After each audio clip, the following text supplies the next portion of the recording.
Pollen pistil interaction. Pollen pistil interaction stigma और pollen grain के sporophytic tissue के बीच होता है।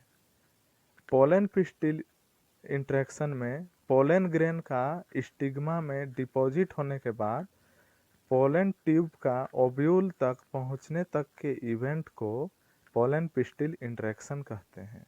मतलब पोलिनेशन के बाद और फर्टिलाइजेशन के पूर्व तक के जितने भी इवेंट होते हैं उसको पोलन पिस्टिल इंटरेक्शन कहते हैं। पोलन पिस्टिल इंटरेक्शन को समझने से पहले हमें पिस्टिल और पोलन ग्रेन के स्ट्रक्चर को लर्न करना जरूरी है। तो इसको आप मेगा स्पोरोजेनेसिस और माइक्रो स्पोरोजेनेसिस का वीडियो देख के भी समझ सकते हैं पिस्टिल और पोलन ग्रेन को। चलिए यहाँ मैं थोड़ा सा ब्रीफ इंट्रोडक्शन दे देता हूँ।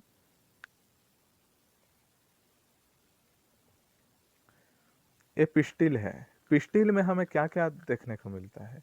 देखो, इसमें एक स्टिग्मा होता है सबसे ऊपर स्टिग्मा, जिसमें स्टिग्मा थोड़ा स्टिकी होता है, जिसमें पोलन ग्रेन आके चिपक जाता है ना, उसको हम स्टिग्मा कहते हैं।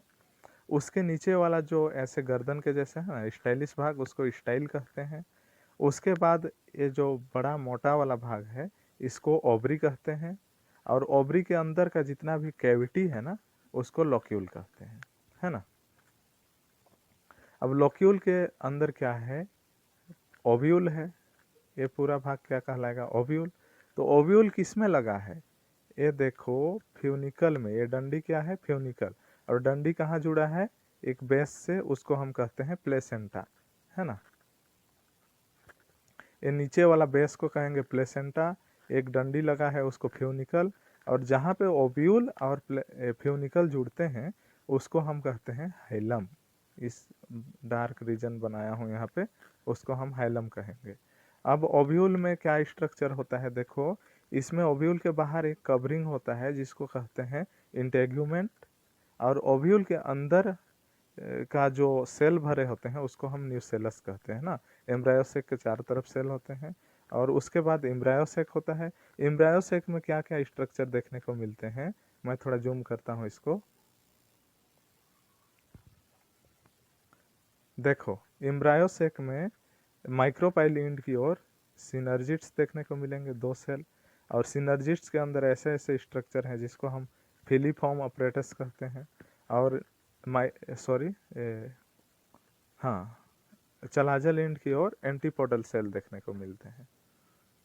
और इसके अलावा सेंटर में 2 पोलर न्यूक्लियाई होंगे जिनको जो सेंट्रल सेल में होते हैं, और एक सेल होता है जो माइक्रोपाइलर एंड की ओर होता है। ये स्ट्रक्चर है पिस्टिल का। अब हम देखते हैं पोलन ग्रेन का स्ट्रक्चर। पोलन ग्रेन में क्या क्या स्ट्रक्चर देखने को मिलता है हमें? पोलन ग्रेन में एक लेयर होता है पोलन ग्रेन के जस्ट बाहर, जिसको हम इंटाइन कहते हैं, क्योंकि ये अंदर की तरफ होता है। एक लेयर होता है बाहर की ओर जिसको एक्जाइन कहते हैं। इंटाइन सेल्यूलोज और पेक्टिन की बनी होती है, और एक्जाइन जो है वह स्पोरोपोलिनिन का बना होता है। स्पोरोपोलिनिन बहुत ही हार्डेस्ट मटेरियल है जिसको अभी तक कोई भी एंजाइम या केमिकल से डिग्रेड नहीं किया जा सका है ना। पर इसमें इस एक्जाइन में कहीं कहीं पर एक्जाइन टूटा हुआ होता है जिसको हम कहते हैं जर्म पोर, जहाँ से क्या होता है? पोलन ट्यूब जर्मिनेशन होता है ना।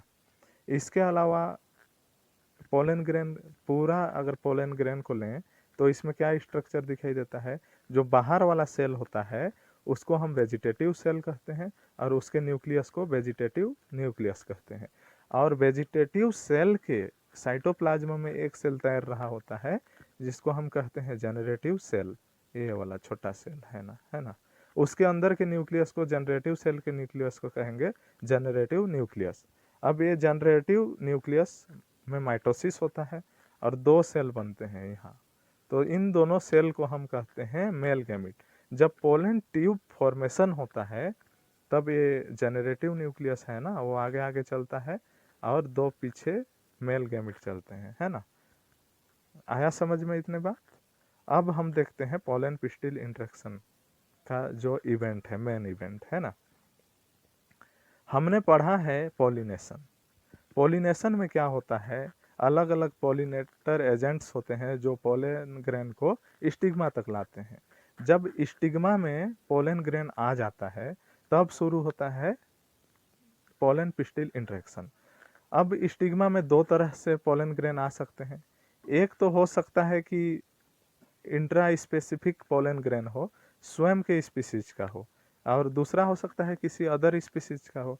जैसे मान लो ये किस चीज़ का पिस्टिल है, चाइना रोज का है, तो इसमें हो सकता है चाइना रोज का पोलन ग्रेन आए, या सेम प्लांट का हो या किसी अदर प्लांट का हो, है ना। या फिर ऐसा भी तो हो सकता है कि इसमें सनफ्लावर का पोलन ग्रेन आ जाए। तब यहाँ पे एक इंटरेक्शन होता है जिसको हम पोलन पिस्टिल इंटरेक्शन भी कहते हैं। अब यहाँ सिनर्जिट्स किधर होते हैं, माइक्रोपाइलिंड की ओर। जिधर कवरिंग नहीं होता है ओव्यूल में उधर को माइक्रोपाइलिंड कहते हैं, और दूसरे इंड को चलाजर इंड कहते हैं। तो माइक्रोपाइलिंड की ओर यहाँ पे सिनर्जिट्स होते हैं, है ना, दो सेल। तो ये कुछ केमिकल रिलीज करते हैं, और ये केमिकल क्या करते हैं, सेंस करते हैं, पता लगाते हैं कि पोलन ग्रेन हमारे स्पीसीज का है या किसी अदर स्पीसीज का। और उसके अलावा पोलन ग्रेन में कुछ प्रोटीन्स होते हैं, वही सेम प्रोटीन यहाँ स्टिग्मा में भी, स्टाइल वाला ये वाला भाग में होते हैं। तो इससे पता चलता है कि ये पता लगाते हैं, पहचान करते हैं कि ये हमारे ग्रुप का पोलन ग्रेन है या किसी अदर स्पीसीज का पोलन ग्रेन है ना।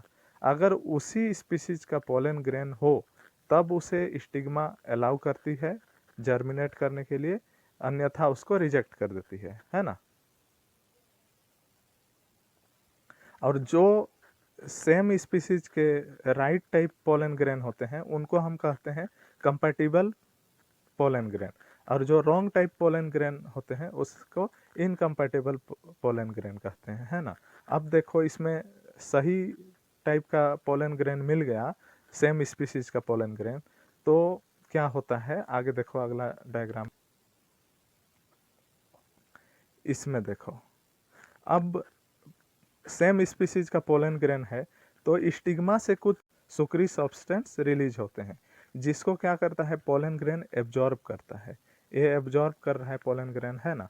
अब एब्जॉर्ब करेगा तो क्या होगा, उसमें फिर फूलने लगेगा, है ना। थोड़ा एब्जॉर्ब करेगा तो उसमें अंदर प्रेशर बढ़ेगा। जब प्रेशर बढ़ेगा तब क्या होता है, जर्म पोर से, किसी एक जर्म पोर से इंटाइन, जो उसका इंटाइन लेयर है, कौन सा, जो सेल्यूलोज और पेक्टिन के बने होते हैं ना, वो आगे निकल जाते हैं और आगे पोलन ट्यूब का ग्रोथ करते हैं।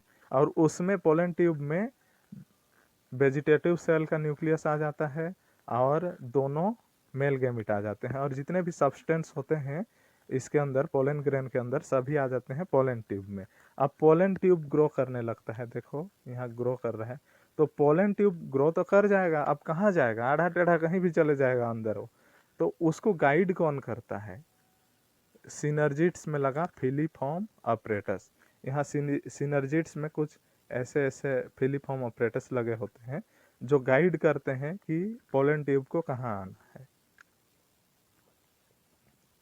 यहाँ देखो अब पोलन ट्यूब ग्रोथ करता है और सिनर्जिट्स गाइड करते हैं, फिर पोलन ट्यूब फाइनली कहाँ पहुँच जाता है, माइक्रोपाइल इंड में एक सिनर्जिट्स में घुस जाता है ना। एम्ब्रियोसेक लेयर को तोड़ के सिनर्जिट्स में ही घुस जाता है। अब वहाँ पर भी वहाँ के जो एक्वस सब्सटेंस हैं उसको पोलन ट्यूब एब्जॉर्ब करता है और बर्स्ट हो जाता है, रप्चर हो जाता है, वहाँ फट जाता है, और दो मेल गैमिट होते हैं और रिलीज हो जाते हैं, है ना। और एक मेल गैमिट फर्टिलाइजेशन करता है एग सेल के साथ, और एक मेल गैमिट फर्टिलाइज करता है पोलर न्यूक्लियाई के साथ। एग सेल के साथ फर्टिलाइजेशन करके जाइगोट बनाता है, और पोलर न्यूक्लियाई के साथ फर्टिलाइजेशन करके प्राइमरी एंडोस्पर्म सेल बनाते हैं, है ना। तो ये तो डबल फर्टिलाइजेशन का पार्ट है। हमें बस पोलन पिस्टिल इंटरेक्शन में इतना जानना है कि पोलन ट्यूब जहाँ तक इंटर करता है ना, यहाँ तक आ जाता है, जर्मिनेशन होके यहाँ ओवरी तक आ जाता है, सॉरी ओव्यूल तक आ जाता है। इसको ही हम पोलन पिस्टिल इंटरेक्शन कहते हैं। पोलन ट्यूब के जर्मिनेशन के बाद पोलन ट्यूब का सिनर्जिड्स के अंदर घुसने तक, है ना, ओव्यूल के अंदर प्रवेश करने तक जितने भी इवेंट्स होते हैं उसी को हम पोलन पिस्टिल इंटरेक्शन कहते हैं। आई होप आप लोगों को पोलन पिस्टिल इंटरेक्शन समझ में आ गया होगा। अगर वीडियो अच्छा लगा होगा तो लाइक कीजिएगा, शेयर कीजिएगा और चैनल को सब्सक्राइब कीजिएगा।